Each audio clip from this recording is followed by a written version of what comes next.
that request in a moment. All right. I'm also going to launch a poll. So thank you all so much for joining us. So this poll that I've just launched asks you basically to just identify who you are. This helps our evaluation team keep track of who's attending our seminar series, which in turn helps us figure out how we want to share and create community with everybody who attends these. So please consider just taking a moment to fill that out. We really appreciate it.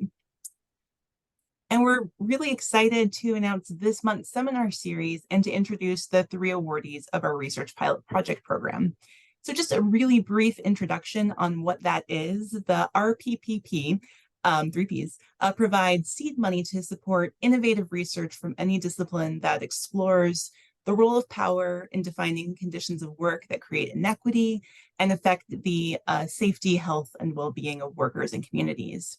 So our 3 awardees for this 2022-2023 cycle, Zachary Franzoni, a graduate student here at the University of Utah in sociology, Tallulah Pontuti, another U of U graduate student from geography, and Dr. Eunice Hahn, an assistant professor of economics here at the U.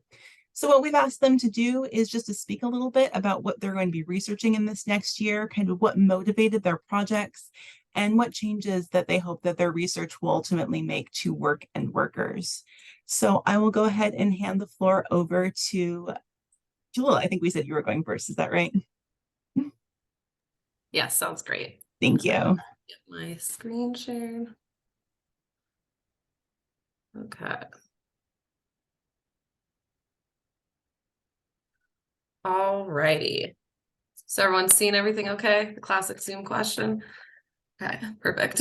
Well, hi, everyone. Again, my name is Tallulah Pontuti, and I'm an incoming PhD student in the Department of Geography here at the University of Utah. And today I'll be sharing with you all the research pilot that we'll be working on with grant support, obviously, from UPower. So I'd really like to thank them for the support in this project. And also a quick thank you to my mentors on this project, Dr. Adrian Cashlin and Dr. Andrew Linke, who will be supporting this. And so before I get into a quick overview about the project, discussing farm workers' experiences in Salt Lake City, I just want to quickly define what I mean by farm workers here.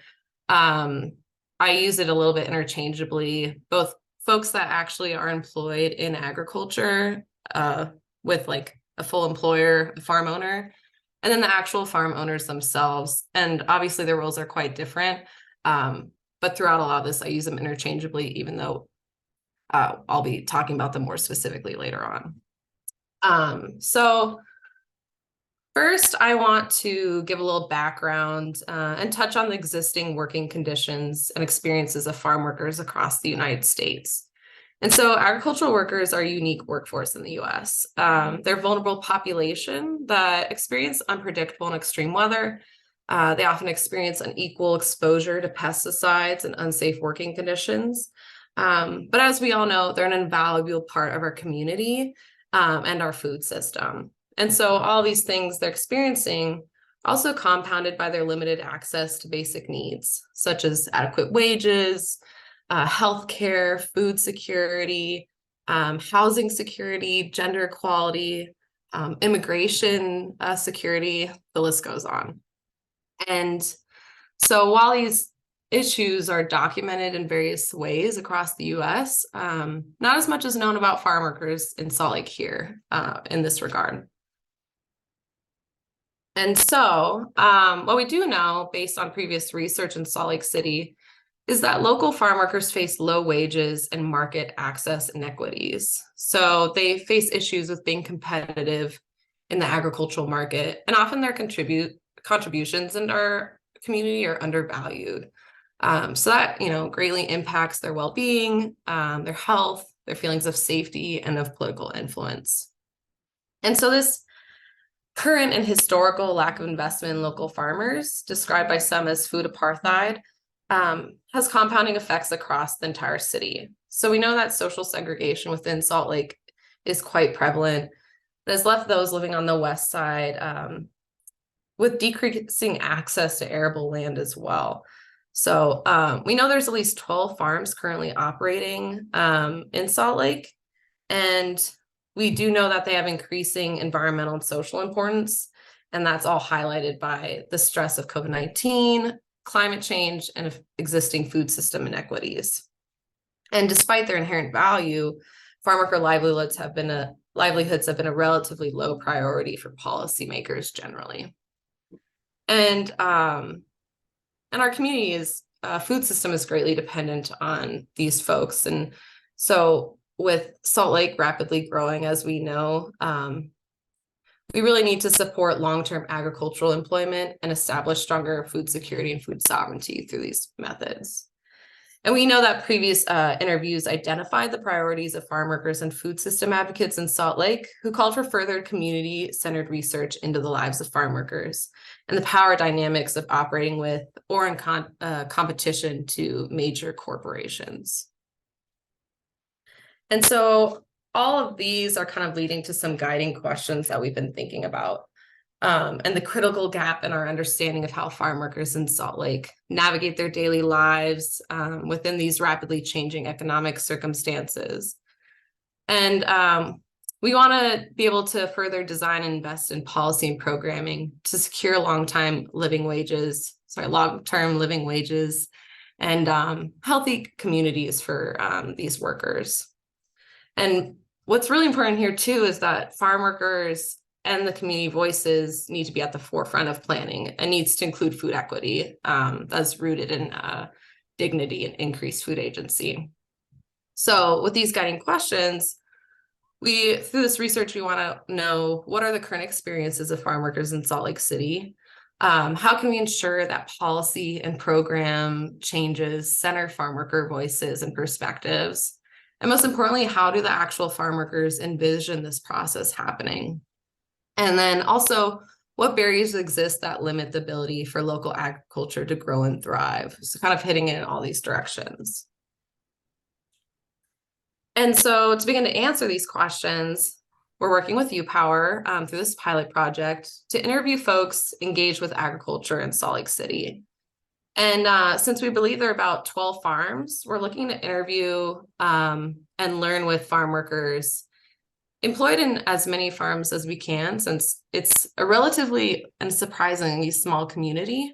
And then also the farm owners of these farms and any local labor organizations and collectives, local agricultural policymakers, food policymakers, and other food system advocates that are connected to agricultural labor.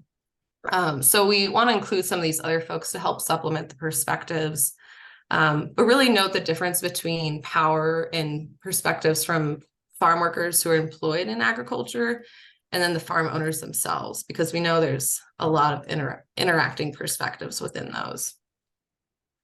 And the specific areas of interest that we want to cover, there's different themes that we want to dive into.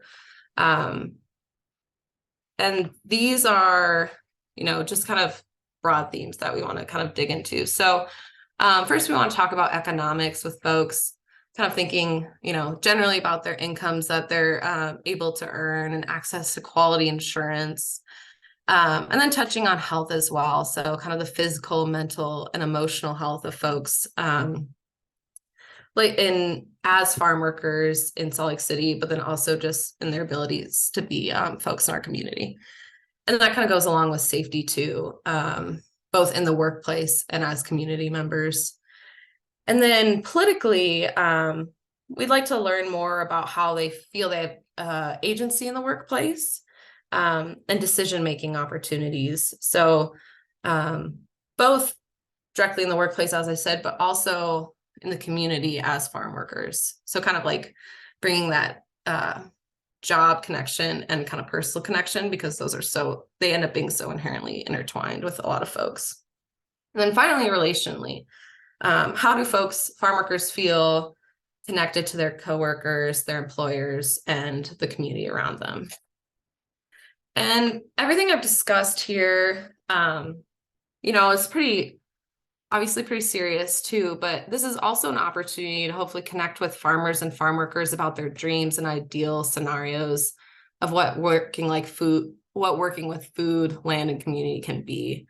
And so the interview guide that we're going to be creating provides the roadmap for structured interviews. But we definitely want folks to be able to kind of expand upon or provide additional details on these thoughts, especially noting that qualitative research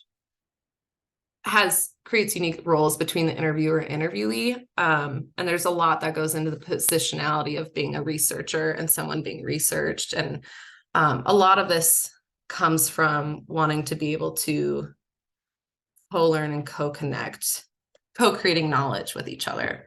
And so that interview guide will be based off of previous methods by local food system researchers, in particular, Leah Joyner and Blanca Yage. So their methodology draws from these kind of terms: dialogic, interview strategies, and then participant reflection. And so these are interviewing methods that allow for those being interviewed to really reflect and assess and revisit the ways in which they operate in the world and how those experiences influence how they do so. So there's things that are included in that are like therapeutic interviewing, so providing interviewees opportunities to better understand their own positions. There's emancipatory interviewing as part of this, where you can collectively think about social change and how that can prompt participants to question their assumptions and beliefs and previously like articulated views. And then the dialogic interviewing, so which is part of this, is ways to co-construct knowledge for via discussion. And so in this pilot, we're really hoping to use some of these ideas to discuss power inequities and changes that farm workers would like to see in agriculture and food systems locally. And all this, really builds off of our ability to build trust and our previously existing relationships, which we have with some of the farm workers and farm owners. And so thinking about the importance of this work, what is novel about this is the multifaceted approach that centers the voices of farm workers and community members in creating new knowledge. And we want to be able to use this to prioritize practical interventions here. And I think a lot of it too is that co-learning opportunity. And since Salt Lake City has not had a comprehensive investigation, the economic considerations and the power dynamics and holistic health support experienced by farm workers, this will be a cool opportunity to be able to dive into that. And a part of UPower is this total worker health, which highlights that work is a social determinant of health. And so total worker health emphasizes going beyond the basic needs of physical safety in the workplace, and additionally prioritizing fair wages, benefits, access to health care, and assurance of safe relationships. And so we're hoping that this holistic approach is the necessary framework to address the wellness and success of farm workers. So hopefully learning about existing barriers and ideally strengthening systems to prevent future issues for the community. And so this research aligns with UPower's values by working in continued relationship with and for a community of workers that's historically not received adequate protections by those who are responsible for their safety. And so the goals of this research, in the short term, we're hoping to have really specific, contextualized understanding of farm workers' experiences and things that we can disseminate to hopefully inform policy planning and program directions, specifically at the local scale. And then also to use this as an opportunity, as it's a pilot, to hopefully scale this as well, thinking about other areas or, Salt Lake County or the state at a larger scale, because it's important to do this at a bunch of different scales because the needs of people are very different in different locations. So it'd be cool. It's a great opportunity to be able to see if this methodology and being able to really discuss things in depth with these folks can be used in different ways.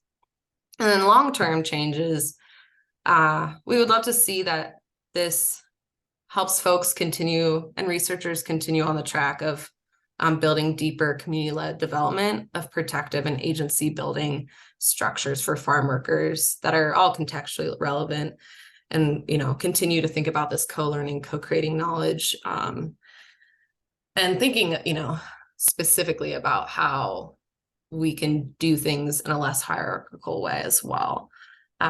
So with that, that's the overview of kind of what this project's hoping to be and will be over the next year. And we're excited and grateful for this opportunity. But at any point, I'm happy to take questions, or if anyone has any ideas or suggestions, always feel free to reach out. I have my email here at the end of the slide. So thank you all for your time. Thank you so much. We don't have a lot of time because we're hoping to feature all three of our presenters, but does anyone have a question or two for Tallulah that they'd like to address before we move on?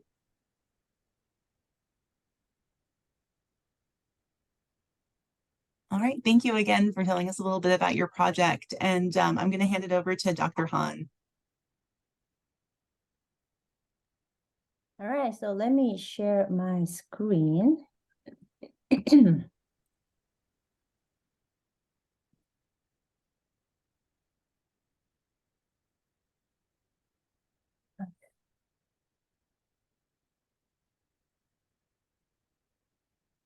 There you go.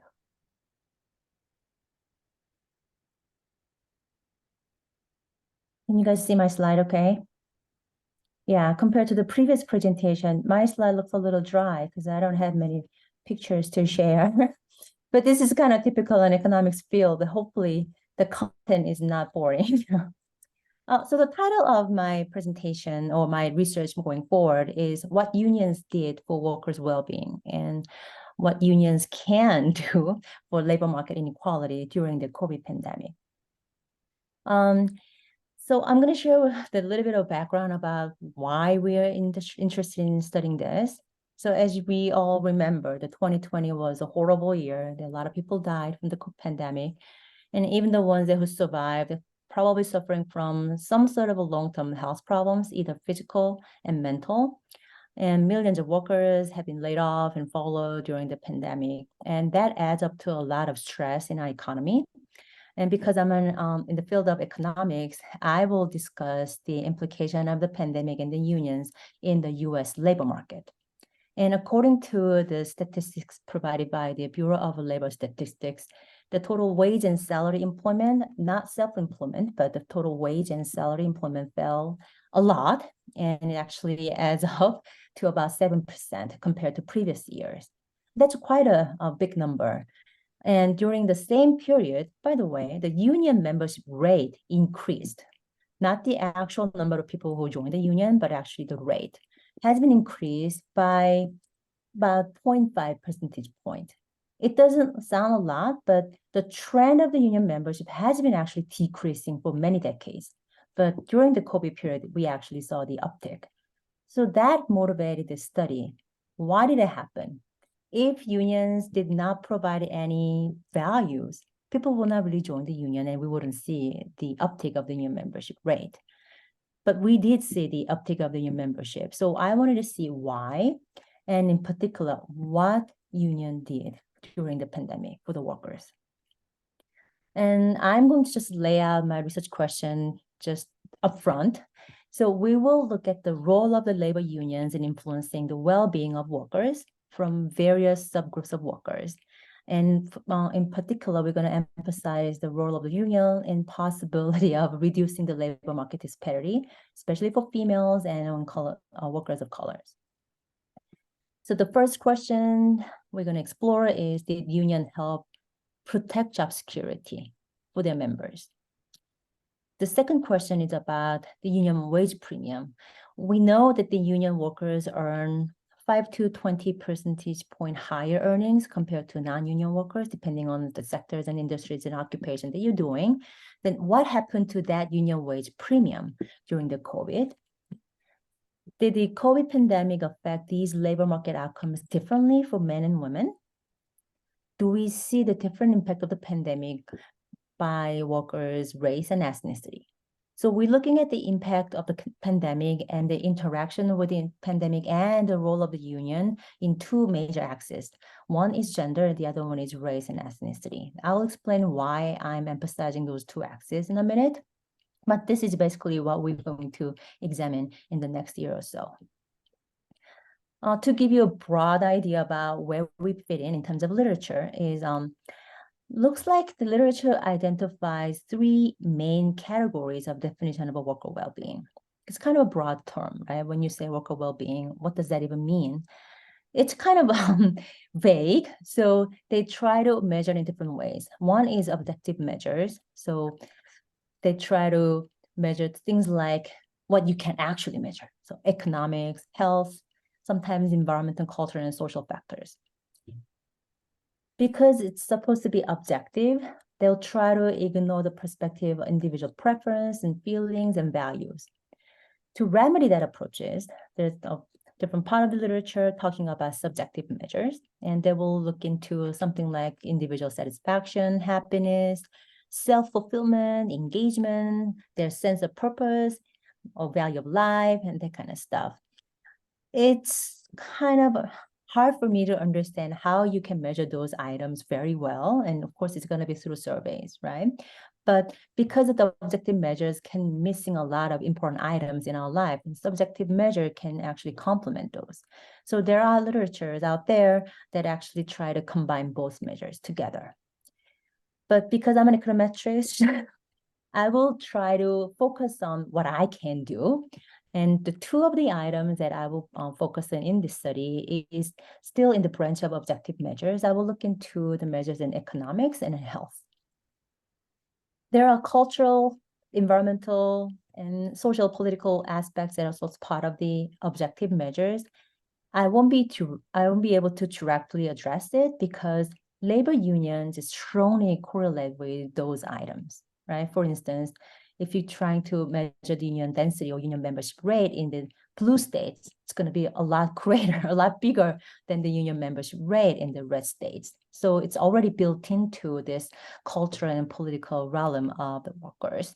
So I won't be able to use these aspects of workers' well-being as my dependent variable. But what we can do, what we're aiming to do, is we will try to rank the 50 US states in terms of our measures of worker well-being. So we could probably say something like this: in these states, workers' well-being measures, if you use our measure, then they are in ranking 25. It's kind of in the middle. These states that values these values, it's going to play a good role in terms of workers' well-being. It's going to rank top 5 or something like that. So in that case, then we will be able to address some of that complicated relationship. But again, it's kind of a limitation when I pick the labor union as a major parameter.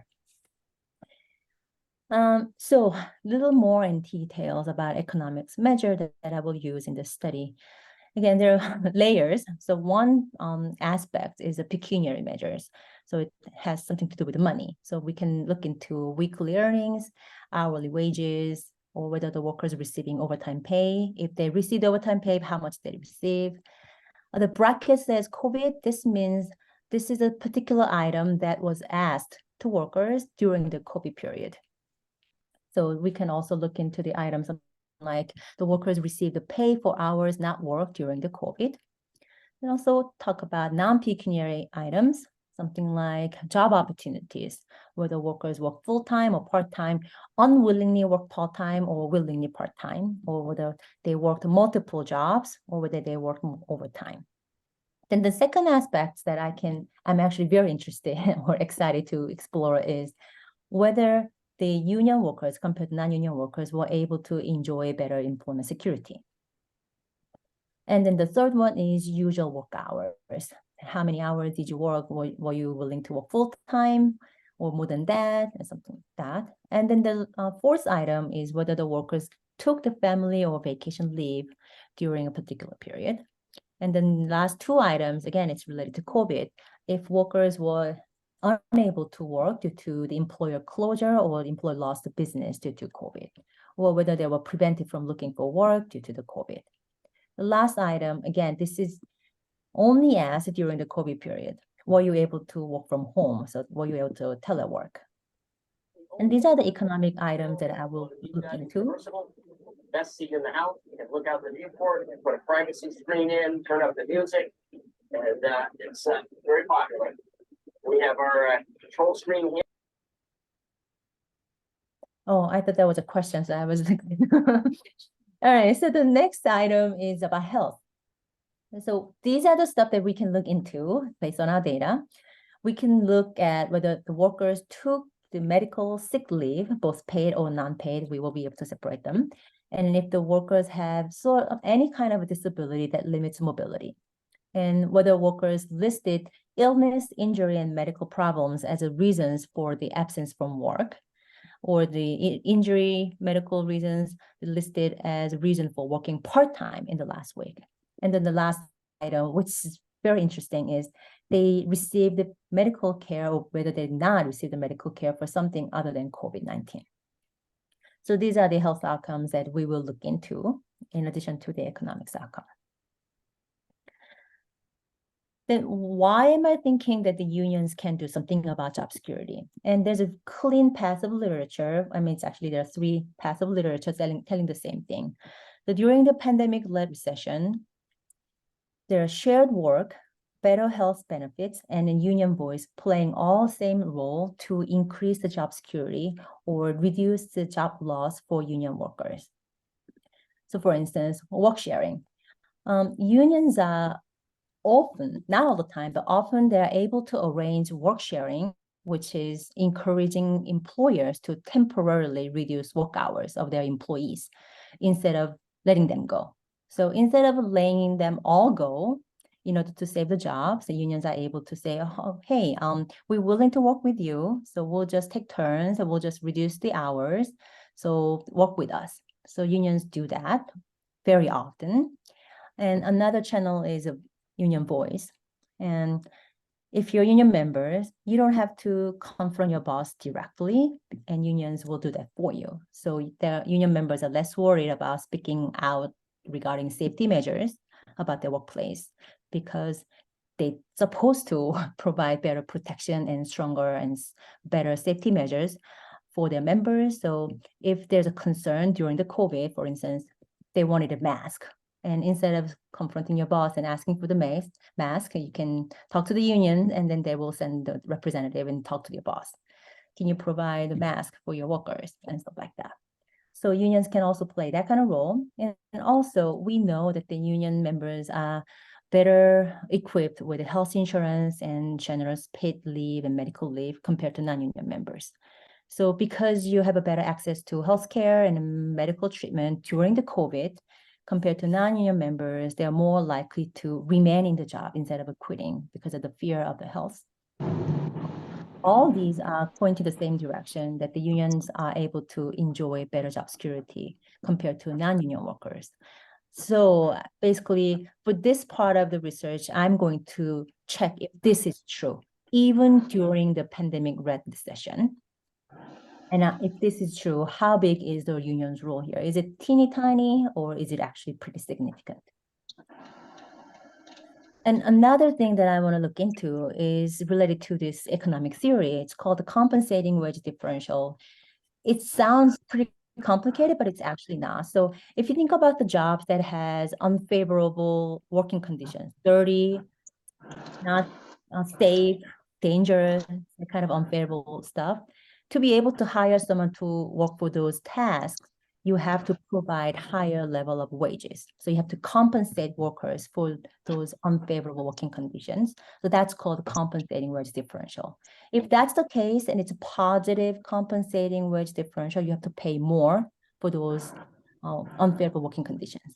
But if your working condition is desirable, you have nice office view, you have nice furniture on your office, you have flexible working conditions, then maybe some workers are willing to take the job for less salary in exchange for a nice work environment. So in that case, the compensating wage differential is actually negative. So based on this kind of theory, it can go both ways. So literature, there's a bunch of literature out there, they're saying that the union wage premium can increase during the recession, typical recession, because unions getting better and generous health risk premium compared to non-union members.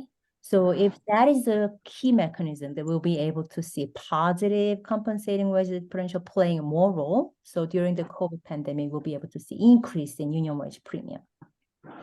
But on the other hand, the unions also make concession, right? As I said, work sharing type of stuff. So unions will say, hey, we're willing to take the wage cut in exchange for our job. So give us our job or help us to maintain our job, but we'll take the wage cut. If that is the main channel, then we will see a negative compensating wage differential. Then during the COVID pandemic, we will see decrease in union wage premium.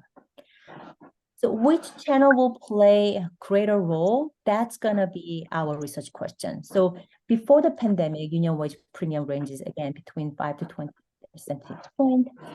The positive compensating wage differential dominates, you will see union wage premium increasing. If negative compensating wage differential dominates, then you will see the wage premium decreasing. So our study will examine which one was it. Was it positive? Was it negative?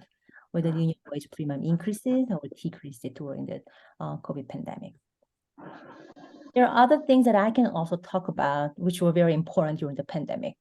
So compared to non-union jobs, union jobs are less likely to offer telecommuting options or flexible work schedules. If you interview employers, many of the union employers say that they prefer workers on-site all the time.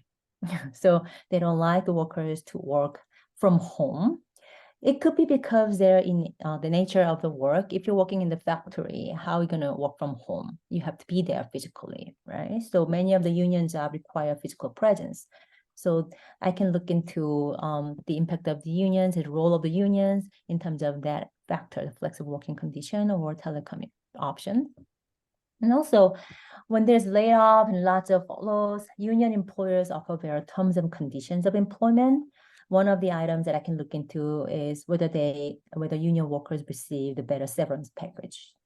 Better severance package will mean that you are able to sustain decent lifestyle, decent life during the COVID, even when you don't have a job temporarily. And also union workers enjoy better health, medical, disability, and life insurance. And I can look into this kind of stuff as well. And generous paid leave, again, this is also associated with the severance package as well. The last item is union workers are more likely to earn overtime pay with higher rates. Not necessarily whether the union workers were able to work overtime, but if they did, then they will be able to work with a higher rate of overtime pay. So I'll be looking into all these. Then where does the labor market inequality fit in here? So this has to, so I have to talk about why I expect to see a different impact from unions on different subpopulation of workers. So contrast to previous recessions, the typical recession that we've experienced, during the recession, we see men's employment more negatively affected than women's employment. But for some reason, during this pandemic recession, women received a greater negative impact from the pandemic. And of course, there are other studies talk about this. And a couple of reasons they found this particular pandemic, we had a school closure. Then when the school's closing, it's usually the mom staying home and take care of the kids. Not many dads will actually quit their job and stay home with the kids. So that could be the main one. And another reason for this discrepancy between previous recession and this pandemic recession is that the service sector was impacted a lot, but some of the service sectors that many women working into during the pandemic was actually essential sectors like healthcare, right? Many nurses, they're in the healthcare system, and then grocery stores, a lot of females there too. So those sectors were essentials. So that could be playing a role here. So there is a reason to believe that the role of the unions might be different between the men and women, or men union workers and female union workers. And I want to make sure that it's actually moving to the right direction. right direction, I have an agenda in my head, right? Right direction will be if unions are helping male unions more, then that's kind of a disaster, right? Females are suffering more during the pandemic, but if the unions are also helping men more, then it's like a doubly heavy. But if unions are helping females more, then we at least have a little bit of a break there. So that's why I wanted to see what unions did over there. And minority workers, we know that especially for Black workers, they were heavily affected by the pandemic. Every recession, minority workers hit more than white males, for instance. But this pandemic was on her chart. So I want to make sure that unions did something for them. Then the data that I will be using is called current population survey. That's very popular. A lot of people use this. And every month, about 65,000 households been included in the survey, and that could be about 100,000 individuals every month. And it's every month. And it's a pretty big data set. And within the data set, there's also something called the merged outgoing rotational group. And this is also called the earner study. This is asking additional questions for the people who have full-time jobs or part-time jobs. So they can ask about their union membership status, weekly earnings, and hourly earnings. So combining these two will give me a decent size of sample, and I will be working with minority in particular. So it's very important that I have a large data set. I'll be restricting my sample to adult working population, so ages between 16 to 64, and I'll be pulling monthly data for several years before and after pandemic. One important aspect is I will have to define labor union, and it's binary. If I'm going to include union members as labor union and also non-union members, but their contract is covered by the union. I will include them as also part of labor union. It sounds kind of bizarre, right? But especially in the public sector, the law in the public sector says unions have to represent everyone in the bargaining unit, even though they're not union members. So if you're teachers, for instance, and my district is bargaining with the union, bargaining with the district, then I am also covered even though I don't join the union if I'm in the bargaining unit. So because of that aspect, I'm going to include the non-union members as part of the union if they're covered by the collective bargaining. Just this is random graph that I'm throwing in here. It says monthly employment by union status between 2019 and 2021. So right before the pandemic, the red, orange, I don't know what kind of color you see there. This is orange. Orange line is the non-union workers, and the blue line is the union workers. And as you can see, the blue line compared to the orange line, it's pretty stable, right? So we know for sure that the non-union workers experienced more volatility in terms of employment, and unions probably less volatile, just looking at these raw numbers. But what I'm focusing on here is that a pandemic hit in the March 2020 in America. As you can see, it has some sort of a U shape, and then starting in August, it's kind of bouncing up. So for me, it makes sense to split this data points during the pandemic troughs, the heart of the pandemic, or the first 6 months of the pandemic, and then recovery path. So in my analysis, I think I'm going to split this whole time period into two during the first 6 months of the pandemic trough, and then the recovery period. Because it looks like the union's role or the actual path of the pandemic into the labor market outcome looks pretty different. So that's what I'm trying to explain here. I have two time periods that I have in mind, pandemic trough and then recovery period. There's also other labor market conditions during the pandemic that I was looking into, right? I mentioned this. And again, this is a kind of a raw comparison. I'm not controlling for anything. So compared to the union workers, which is kind of a solid green or blue bar, and then the orange stripes, it's non-union. So compared to non-union workers and union workers, fewer union workers worked remotely for pay during the pandemic. So as we discussed, the union employers prefer union workers to work on site. So union workers were less able to work from home.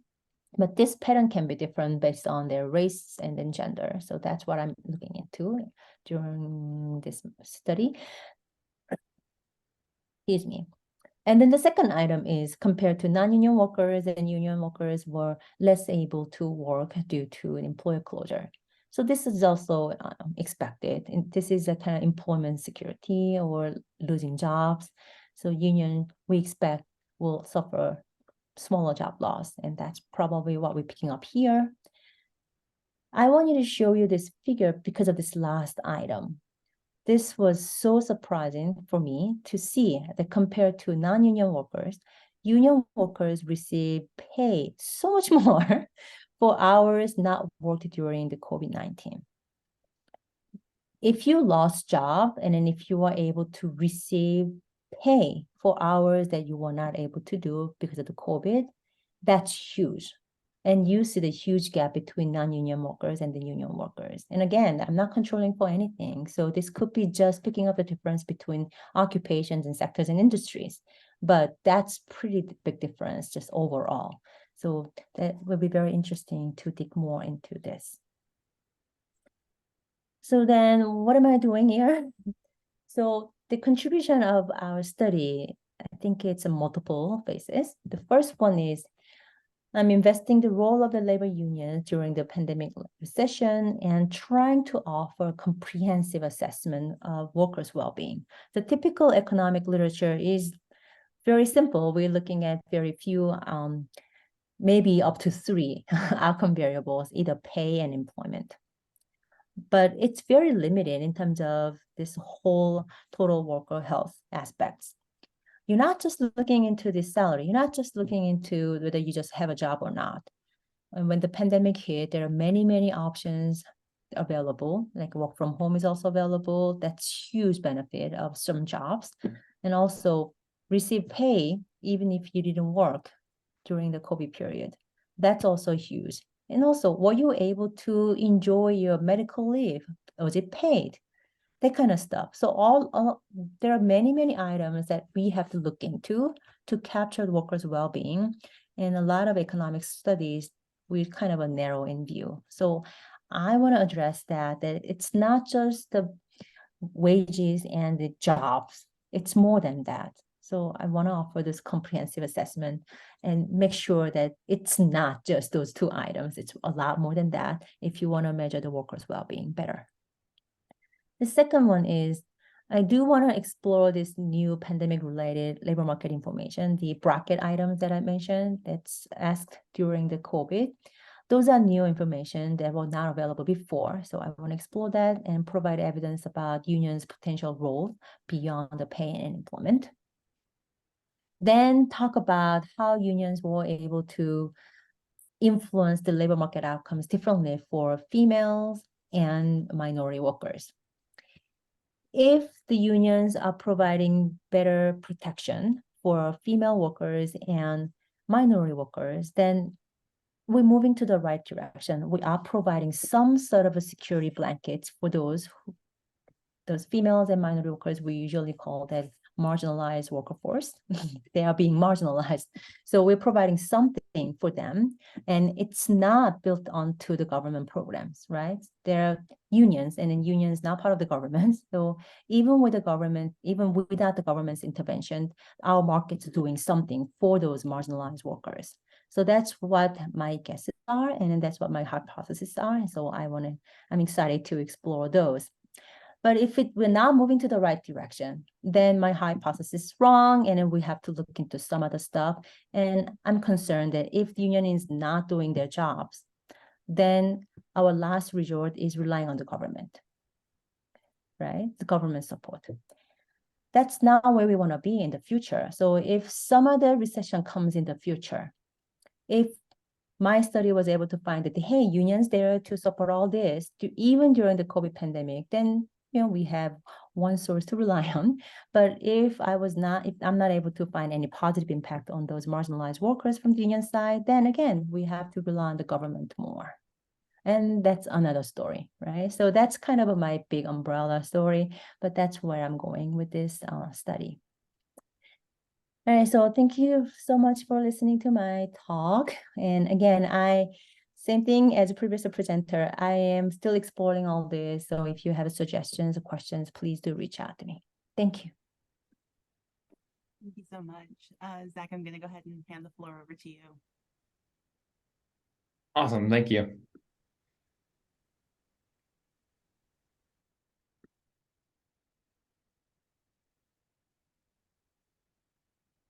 Are you just seeing my slides? Okay, perfect. Hi, I'm Zach from the Department of Sociology here on campus. I'll hop right into it. I am this project, broadly speaking, is part of my dissertation work. So I'll be presenting on state level power relations and their effect on racial disparities, particularly those of Black Americans in allostatic load. And this will be a longitudinal analysis between 2006 and 2016. So the first question, I'll be using this phrase, and it was in the title, is what is allostatic load? So I briefly want to address that. Allostatic load, broadly is just the wear and tear that we experience on our bodies. This is very natural, right? So in our daily lives, we have external stressors, and in response to that, our cardiovascular, our metabolic, our immune systems, they kick into gear to address those. Starting route to 11-123 North Park. To address those stressors. And over the lifespan, right, these accumulate, right? And so what can happen is that sort of an allostatic load or an overload can lead to different forms of morbidity like hypertension or diabetes, or just general increased risk of infection. And allostatic load is a very strong measure of morbidity and then premature mortality as well.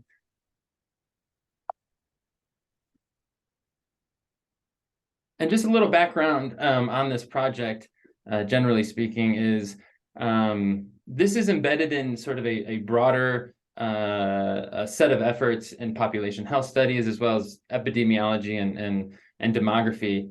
But I'm really concerned about, how work-related experiences, particularly those of Black Americans, lead to sicker and ultimately, shorter lives, right?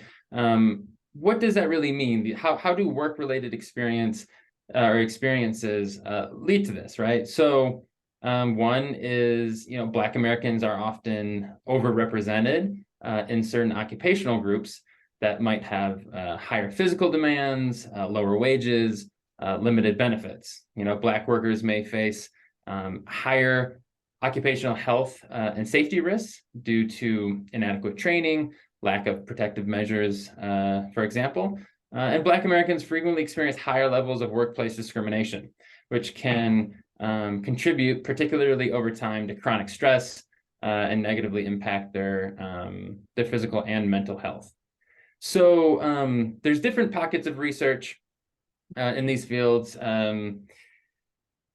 Historically, they have focused more on micro factors, right? And so these would be more individual level, demographic characteristics and behavioral patterns. And then, some meso level factors. These are characteristics of place, social, economic, and physical environments, for instance. But there is definitely a more recent proliferation around structural or macro factors. And these kind of encapsulate broader legal, social, and economic systems. What I argue is that up to this point, we, in this effort to examine these particular health disparities, are overlooking factors that work conjointly, particularly with the structural efforts, right? And these are power relations. And so by power relations, I mean, the ways in which political power is consolidated across different social groups. So these relations are often, or these groups, right, these social groups are often engaged in this like active struggle, right, for the control and allocation of different social and economic resources. So in this sense, I am currently measuring power and power relations across three groups or three axes, right? The first is formal political parties, Democratic, Republican, Independent, unions or efforts of collective labor, and then electoral behavior or voting patterns. And these are all on the state level across the United States. Where does this come from? Where does my interest come from? Why do I think this important, right? Power relations, I argue, have a significant impact on the work experience as it influences things like labor laws, regulations, and policies that shape general employment conditions, right? So decisions made by those in political power regarding compensation and benefits or workplace safety standards or collective bargaining directly affect workers' rights, protections, and overall well-being. More specifically to the Black experience in the United States is that decisions made by those in political power can either perpetuate or explicitly address, systemic barriers, discrimination, unequal opportunities. And these directly affect the access, treatment, and advancement of Black workers, both in the labor market and in the workplace. So my general research question for this pocket of my dissertation is, how do state level power relations affect the health of Black workers in the United States? And again, broadly speaking, I am presenting three hypotheses: higher levels of Democratic Party representation, union membership and representation, and Democratic partisanship will lead to improved health outcomes among Black workers. So these are three direct hypotheses I'll be testing here in the coming months and across this next academic year. So what does my framework look like? Generally speaking, my primary indicator is going to be power relations, and this is, a pathway to the health outcome that I've chosen. Black allostatic load outcomes, but also kind of investigating the different measures of disparities between these populations, right? There exists a massive amount of space between power relations, right, that sit at this like sort of macro structural level in US states, and health outcomes, right? And there's a lot of potential for confounding in between. And so what I have identified are three particular mechanisms that I will address in terms of different mediating and moderating roles, statistically speaking. The first one, and most related to this presentation, is decommodification. What is decommodification? That is, our capacity to achieve a sense of well-being and health outside active participation in the labor market. So I'll be analyzing things like minimum wage, unemployment insurance, paid sick leave, and collective bargaining, all on the state level. Additional mechanisms that I'll include are different measures of discrimination, segregation, incarceration, and disenfranchisement. And then another one called devitalization, and that asks, what are states doing to encourage or discourage particular health-related behaviors? And how does this connect to, the broader goals of NEOSH and total worker health? So particular issues that I've identified to make this bridge with, the broader efforts of UPower are, one, this project or this aspect of my dissertation work will directly address compensation and benefits, labor-related policies, and workforce demographics.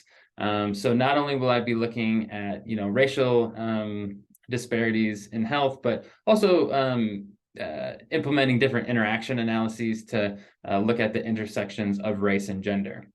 Some of the consequences, again, related to the total worker health efforts is I believe, and I hope that, you know, some of my work can advance some empirical evidence, right?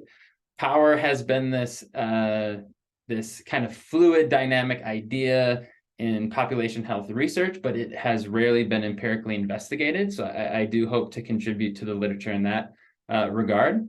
And I hope it can inform, you know, not only public health and labor market policies, but sort of broader structural interventions that help workers across the United States. And some of the future directions I would like to take this in. In the short term, I think there is a lot of, you know, this is a very ambitious project in terms of looking at, you know, all 50 states. And I think in the future, looking at power relations within states and being able to specify and articulate different mechanisms that are working within states could be very fruitful. Looking at the effect of restrictive collective bargaining policies. So definitely looking across the last few decades and the sort of heightened emergence of right to work policies and how that might differentiate or have disproportionate effects across different industries.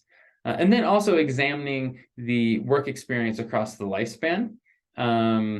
Looking at associations between different types of work and allostatic load or sort of like accumulated physiological burden could also be an interesting avenue.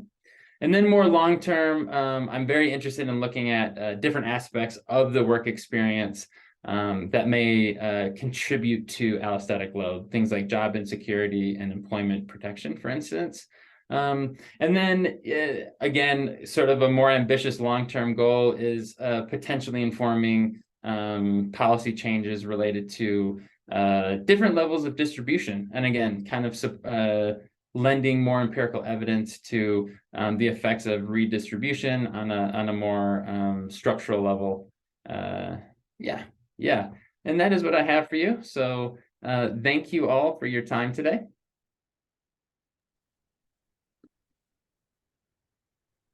Thank you so much to all our presenters and our audience. So they are going to set out work on this research, and in a year we'll invite them back to talk a little bit about what they found. In the meantime, have a great Thursday, and thanks again for your time. Thanks, everyone. Thank you. Thanks, y'all.